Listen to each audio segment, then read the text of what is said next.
Iran Live News, U.S. Embassy in Riyadh hit.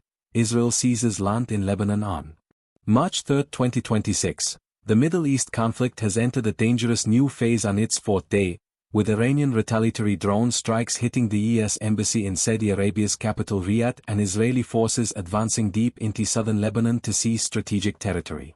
These developments come amid a widening war that began with joint U.S.-Israeli airstrikes on Iran, which reportedly killed Supreme Leader Ayatollah Ali Khamenei and targeted key Islamic Revolutionary Guard Corps (IRGC) installations. Death tolls in Iran have climbed to at least 787, according to Iranian state media and international reports, while the region braces for further escalation. The attacks underscore how the conflict, initially focused on Iran, is rapidly spilling over into Gulf states hosting U.S. assets and reigniting hostilities along the Israel-Lebanon border through Iran-backed Hezbollah. U.S. President Donald Trump has warned that the campaign against Iran could last 4 to 5 weeks or longer, signaling no immediate end in sight. Iran has rejected any talks, vowing indefinite resistance. Drone strike on U.S. Embassy in Riyadh. Limited damage but major diplomatic shock. Early on Tuesday, March 3, 2 drones struck the U.S. Embassy compound in Riyadh's diplomatic quarter, causing a limited fire and minor material damage to the building. Saudi Arabia's defense ministry confirmed the incident in a statement posted on X, noting that Saudi air defenses had intercepted the drones, but that initial assessments showed the hits resulted in limited fire and some material damage. No injuries were reported, as the embassy was largely empty during the early morning hours. Images of smoke and damage at the U.S. Embassy compound in Riyadh following the drone strike, with black plumes visible over the diplomatic quarter. Eyewitnesses and local media described hearing a loud blast and seeing flames rise from the embassy complex. Black smoke billowed over the area, visible from surrounding buildings in the Saudi capital.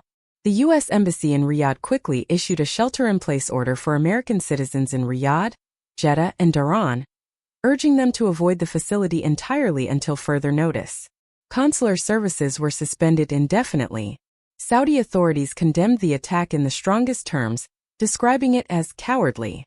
The kingdom, a key U.S. ally that hosts American military assets, has found itself caught in the crossfire of Iran's retaliation against U.S. and Israeli operations. This marks the latest in a series of Iranian drone and missile strikes across the Gulf, including a similar attack on the U.S. Embassy in Kuwait the previous day and reported hits on an Omani port and a U.S. base in Bahrain. Aerial view of the U.S. Embassy area in Riyadh showing extensive smoke after the suspected Iranian drone attack. The strikes are widely attributed to Iran or its proxies as direct retaliation for the U.S.-Israeli offensive that began on February 28 to 29. Iranian forces have also targeted energy infrastructure in Qatar, the UAE, and other Gulf states, with reports of Iranian jets breaching Qatari airspace and attacks on Hamad International Airport, though all were reportedly thwarted by local defenses. Bahrain claimed to have destroyed 73 missiles and 91 drones since the conflict started. Qatar's Foreign Ministry spokesperson Majid Al-Ansari held a briefing, stating that all red lines had been crossed and reserving the right to retaliate under UN Charter Article 51. The U.S. State Department has responded by ordering the evacuation of non-emergency personnel and families from multiple countries, including Bahrain, Iraq, Qatar, Jordan, the UAE, Kuwait, and Saudi Arabia. Embassies in Riyadh and Kuwait have been temporarily closed. Americans across 14 Middle Eastern countries have been urged to depart now, amid fears of further Iranian retaliation. This incident highlights the vulnerability of U.S. diplomatic missions in the region and the risk of drawing Gulf Arab states deeper into the fray. Saudi Arabia, which has pursued normalization with Israel in recent years, now faces pressure to balance its alliances while condemning Iranian aggression. Israel seizes land in southern Lebanon as Hezbollah escalates. Simultaneously, on Lebanon's southern border, Israeli Defense Minister Israel Katz announced that he and Prime Minister Benjamin Netanyahu had authorized the Israel Defense Forces, IDF, to advance and seize additional controlling areas in Lebanon to prevent attacks on Israeli border communities. Additional troops were deployed overnight into southern Lebanon, building on positions retained after the November 2024 ceasefire with Hezbollah. Israeli soldiers preparing armored vehicles near the Lebanon border as forces advance into southern Lebanon to seize strategic positions. The move follows Hezbollah's firing of missiles and volleys of drones into northern Israel on Monday and Tuesday, the first major engagement since the group's significant weakening in 2024. Air raid sirens sounded across northern Israel, though no immediate casualties were reported from the Hezbollah attacks. In response, Israel launched waves of airstrikes on Hezbollah targets in southern Beirut suburbs and across southern Lebanon, killing at least 52 people and injuring 154 in initial strikes, according to Lebanese state media. Columns of thick black smoke rose over Beirut and border villages. Thick smoke plumes rising over Beirut suburbs following renewed Israeli airstrikes targeting Hezbollah positions. Lebanese Prime Minister Nawaf Salam condemned Hezbollah's actions as unlawful and called for banning the group's military activities south of the Litani River, in line with the 2024 truce terms enforced by UN peacekeepers. Thousands of Lebanese civilians have fled their homes in the south, echoing the mass displacements of previous conflicts. The Lebanese army has reportedly moved to secure some areas, but the situation remains volatile. Israeli military spokesman Nadav Shoshani described the ground incursion as purely defensive, aimed at dismantling threats near the border. "We have taken control of additional strategic positions," Katz stated, emphasizing protection for Israeli settlements. This represents a significant escalation, as Israel had largely withdrawn from Lebanese territory post-2024 ceasefire but retained 5 border points. Defense Minister Katz authorized further advances to create buffer zones against drone and rocket fire.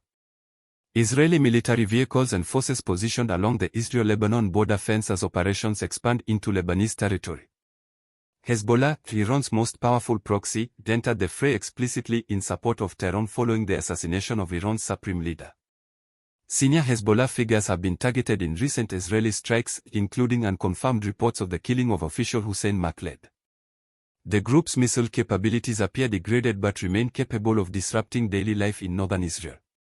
Broader context: US-Israeli campaign against Iran and regional fallout.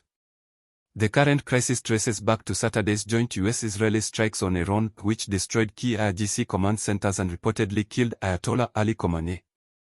US officials claim to have dismantled much of Iran's missile infrastructure, with analysts noting Iran's long-range strike capability against Israel is now significantly degraded, leaving it with perhaps 200 missiles capable of reaching Israeli territory. Iran has responded with a barrage of missiles and drones across the region, including direct strikes on Israeli cities, US bases, and now Gulf diplomatic targets. The IRGC has reportedly closed the Strait of Hormuz, the choke point for 20% of global oil transit, causing oil prices to spike and supertanker rates to surge. Russia's Rosatom has warned of threats to Iran's Bushehr nuclear power plant, where Russian personnel remain despite partial evacuations. Interior damage to Tehran's historic Golestan Palace, a UNESCO World Heritage Site, from shockwaves of US-Israeli airstrikes. Cultural sites have not been spared. Tehran's Golestan Palace suffered major damage from nearby strikes, with shattered mirrors, debris-strewn floors, and structural harm visible in photos. Iran's Red Crescent reports hundreds dead and injured across the country. Internationally, reactions are mixed. Saudi Arabia and Gulf states are coordinating defenses while publicly condemning Iranian aggression. Russia and China have called for de-escalation. The UN Security Council is expected to convene emergency sessions. Indonesia has diverted oil imports away from the region, highlighting global economic ripples. So now what comes next? Implications and what comes next? This multi-front war, direct strikes on Iran, proxy battles in Lebanon, and asymmetric drone attacks in the Gulf risks a wider regional conflagration. Analysts warn of information warfare by the U.S. and Israel aimed at breaking Iranian morale, while Tehran signals it will fight indefinitely. Oil markets are jittery, with prices rising sharply.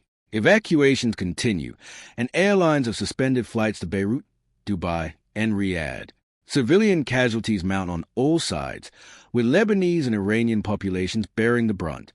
As Israeli forces consolidate gains in Lebanon and Iran prepares further retaliation, the coming hours could prove decisive. U.S. embassies remain on high alert, and the world watches anxiously as a conflict that began with strikes on Tehran now engulfs Riyadh and southern Lebanon. The situation remains fluid.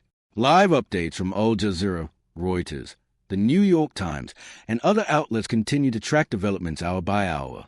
Diplomatic efforts for ceasefire appear stalled, with Iran rejecting talks outright. This article draws on verified reports as of March 3, 2026, 3 p.m. Eastern Africa Time. The death toll and territorial changes may evolve rapidly. International observers urge all parties to prioritize civilian protection and pursue dialogue to prevent a full-scale regional war.